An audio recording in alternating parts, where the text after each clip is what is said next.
I know a special place, a certain corner of the country where the fishing is pretty good. A place with deep lakes and surf-pounded beaches, marsh-lined estuaries and lazy forest streams, roaring ocean rips and small secluded ponds. A place called New England.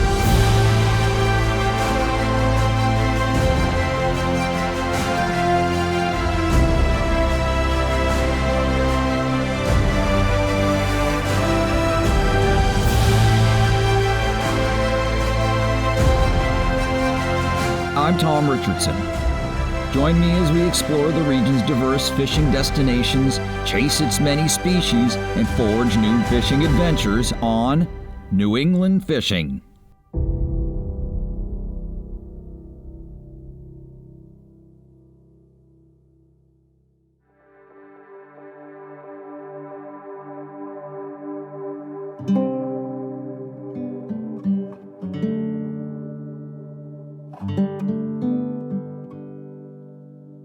The sprawling sand flats bordering the northern edge of Cape Cod are different things to different people.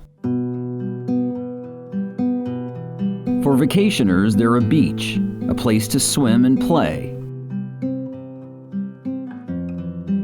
For oyster farmers, they're a place of work, a source of nourishment for their coveted crop.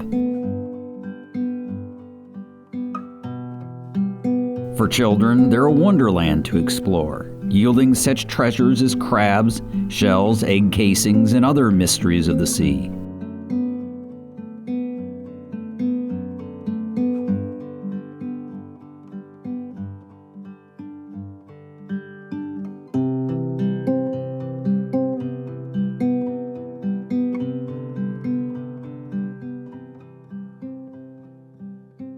And for anglers like Eric Wisniewski, the flats are something else entirely.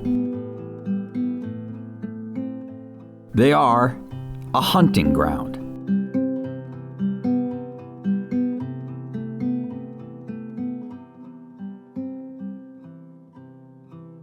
As the tide advances, striped bass move onto the shallows in search of food. For the keen-eyed fishermen, this sets the stage for one of fishing's most exciting challenges: sight casting to cruising fish in just a few feet of water.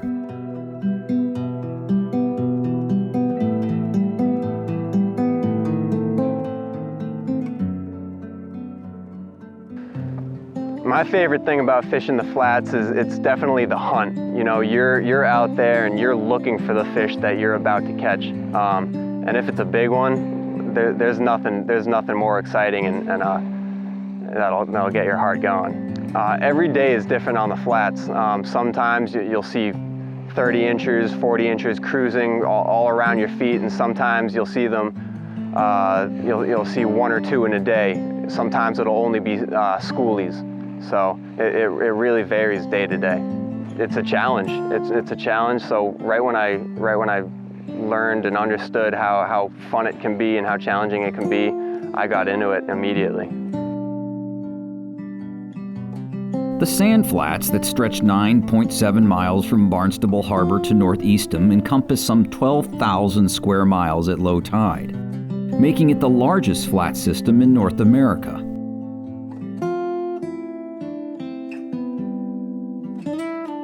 It's a vast area, which can prove intimidating to many fishermen, especially those who wade for their sport.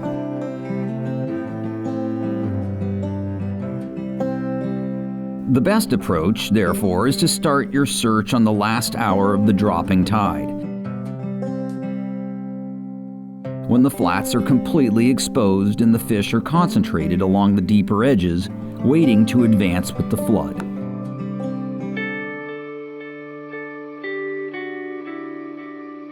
That's when Eric, who works for the Goose Hummock Shops in Dennis, and I began our trip, marching across the wet sand for about a mile until we reached the water's edge. Along the way, we spotted clues that stripers might be lurking nearby. The whole sandbar has loads of these little guys swimming in and out of it. Those are sand eels, right? These are sand eels, and that's why the stripers are here. And you can see what we're using. It's gotta match right up with what they're eating. That's awesome. So these guys will burrow into the sand? They will, and then the stripers will actually come and root around and dig up the sand and try to find them. Nice. So, look at that. That guy's still alive. He's pretty frisky. He's very vulnerable right now.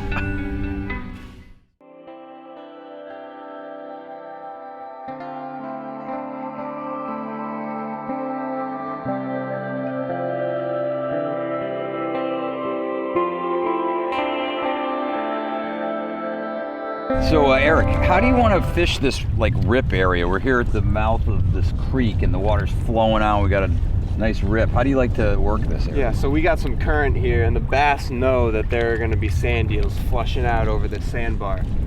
So they're staging up in this current, and all you really want to do is swing any type of sand eel pattern. You got the Savage sand eel on, I got a small clouser, and just retrieve it back to you, mimicking the small little sand eels fleeing away from the game fish. Right. So this, so the Savage sand eel, just cast it out and a steady retrieve. You can steady retrieve it. It's got the paddle tail to give it some action, and then every so often give it a little twitch, and that really just makes it look alive. And how are you? So how are you retrieving your fly though? I'm just doing little short strips. Make the sand eel look scared. Kind of like darting forward. Exactly. Yeah. Exactly. Awesome. Now, how long would you fish this area until the tide starts moving back up on the flats? I'd give this a few more minutes, and then we might start moving around, scanning the sandbar, see if we can find any more cruising fish. Okay. All right. Cool. Yeah. Well, that guy got one over there. Oh, and I got one. All right, right there, perfectly done. Right here. Oh, hey, oh look no, at that. wait a minute. Look at that. Flounder. It is a fluke. Oh my God, you got a nice fluke. Hey, we got dinner. Oh, no kidding. That's pretty cool. On the board with a nice fluke. You want to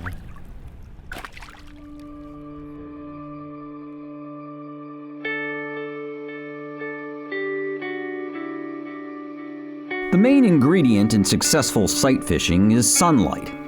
And on my first outing with Eric on the Brewster Flats, it was in short supply. Blind casting was the only option, so we gave it a shot, with Eric throwing flies while I used spinning gear and a soft plastic sand eel imitation. It turns out the stripers were there in abundance, only they weren't exactly the large kind.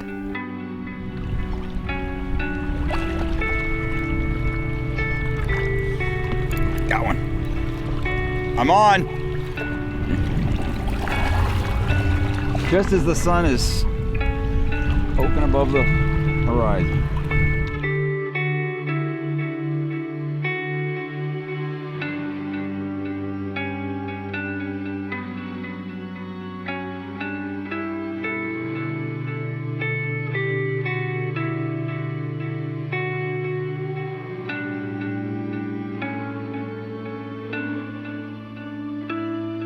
Look at this little guy. Yeah, right. Well, like I like to say, they can only get bigger.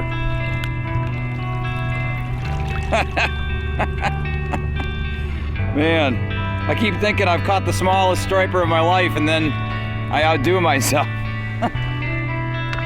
Bye.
After a morning of bailing microbass, we decided to throw in the towel and return on a day that was better suited to sight casting.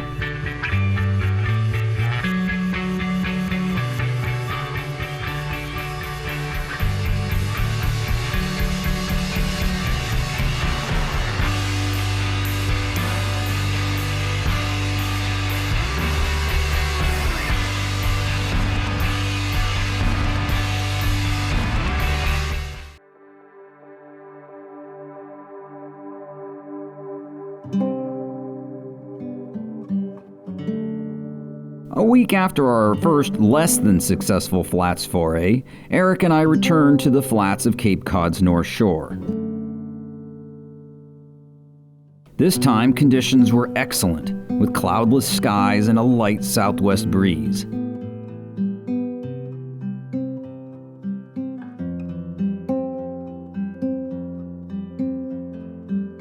As before, we started our hunt on the last hour of the dropping tide, near the mouth of a tidal creek that was packed with sand eels.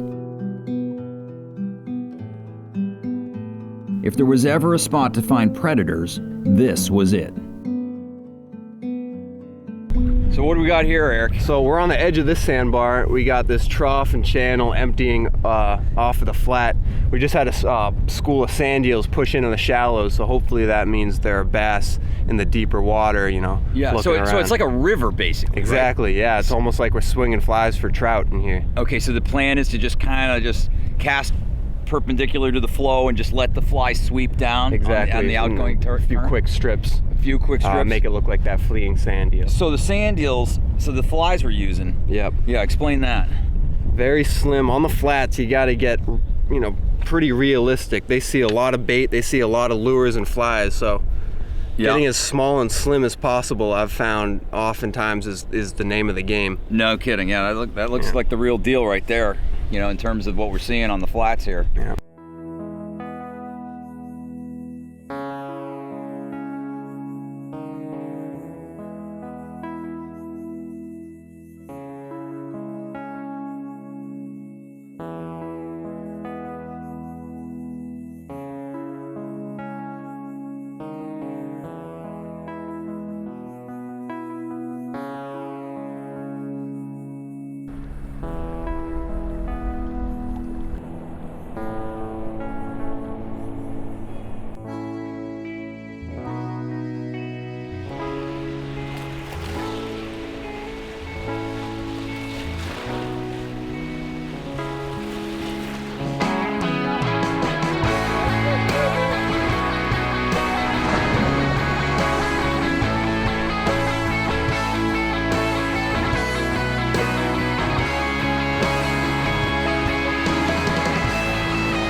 That was awesome. First fish of the day. That's the way to start it. Oh man, that was awesome. That's why you do it. We got here, this is an 8-weight rod, the Sage X, with a good large arbor A-bell reel. Mm-hmm. And a really good drag. Really good drag. We saw some of those fish can really rip off line. You need a steady drag to keep those fish on. This is an intermediate line we're running. Sometimes I'd like to fish even a 250 grain sink tip if I'm trying to fish a crab fly or something on the bottom, but we were running intermediates today. Yep. I got you. And that's the general line. So that like I'm an running. 8-weight or a 9-weight probably, if it's a little bit windier, will be good. A good all-around. That'll also help turn over those larger crab flies or clousers that you're using. Exactly, and if the wind springs up, you can handle it in that case too. Well, it's interesting you mentioned a good drag, because a lot of people think that in fly fishing, you know, if you're striper fishing, a drag, I mean, isn't really necessary, because, you know, the reel's only meant to store the line. Yeah, people think fly fishing, not big fish, but no, you're on the flats. You're hooking into some cows out here, and when they got nowhere to go but out, you really got to have, you know, at least 100, 150 yards of backing and that good drag to really stop them. I mean, you hook a 30-pound fish on the flats and it can't go down deep. He's taking off. It's going to go out far, Yep. So that's good.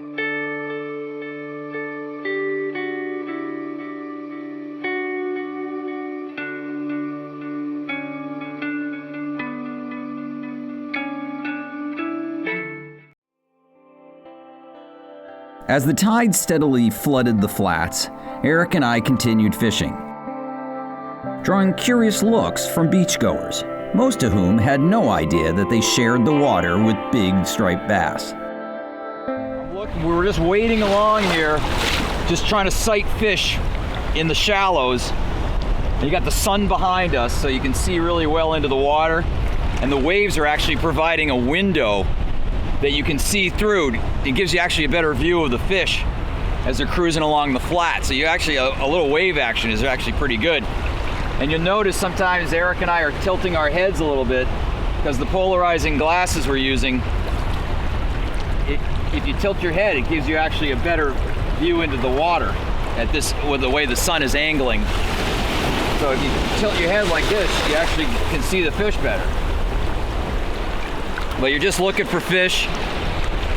Sometimes they're not even that far away. Sometimes they'll come a rod length away from you when you're waiting like this. They can't tell you're here. It's pretty exciting.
Good job!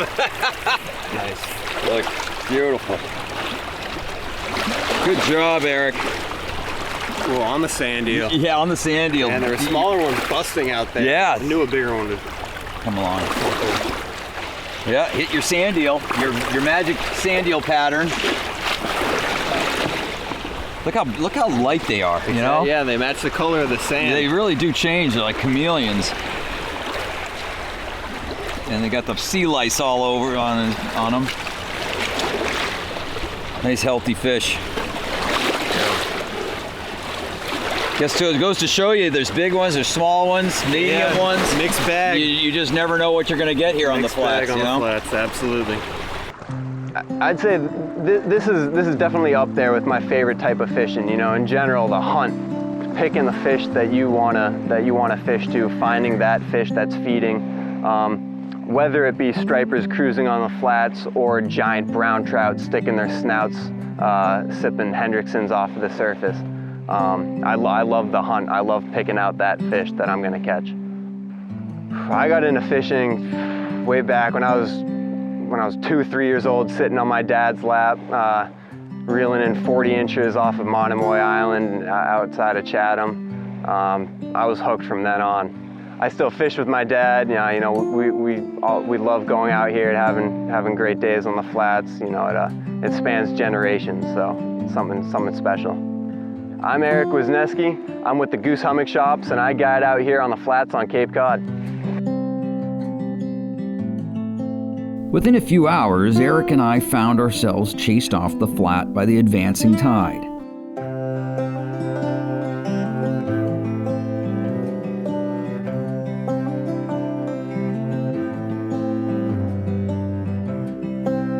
We had each tallied a few bass, but flats fishing isn't really about the number of fish you catch or their size. Instead, it's about the challenge of spotting your quarry ghosting over the sand, making the right presentation, and getting the fish to eat. Yeah, and the fight's pretty fun too.